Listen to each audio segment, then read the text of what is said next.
ninka ku hela wasmo fiican ka hela amiin soo marka iyada inta isleeyahay jir 5 sanadood ilaa 10 sanadood xariga waa ninkan haddii aad fadhiyoogan turjunto oo inta turjunto aad u geyso socialka ninkaas meeshuu jooga dad taqaano haddii fadhiyoogan inta turjunto aad socialka u geyso caruurta qaabilsan ama se kale booliska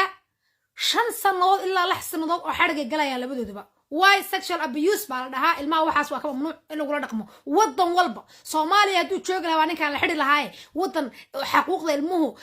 ay ka tahay lambar 1 miyaa lagu daynaa waa maya please dhiig haduu kugu jiro fadhiyoogan u sii sheergaray dad hadaadan garanaynin si loo arko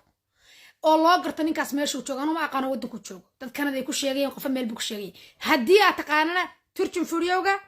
qaad dawladda uga badbaadi ilmaha وإلما صوماليات وإلما هاga وإلما هاga والله وأنا أوي بالله أصحاب إبليس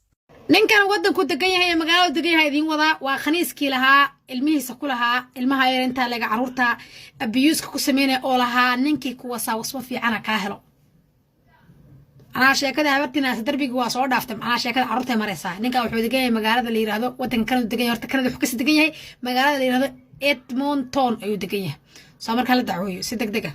furiyogan uu yaala oo ilmihiisa akhlaaq xumada iyo abiyuska oo kala dhaqmaayo aniga waa soo dhigay waana ka soo hadlay idinkuna waa aragteen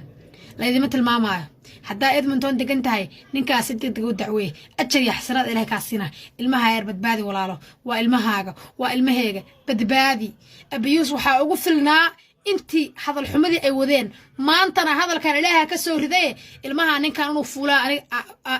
wallahi ku dhaaran karaa gabadh kale u joogta laba gabdhood kale saddex u jooga waxa uu fuulaa khaniiska hala dacwooyo ilmaha laga qaato please dacwooyo please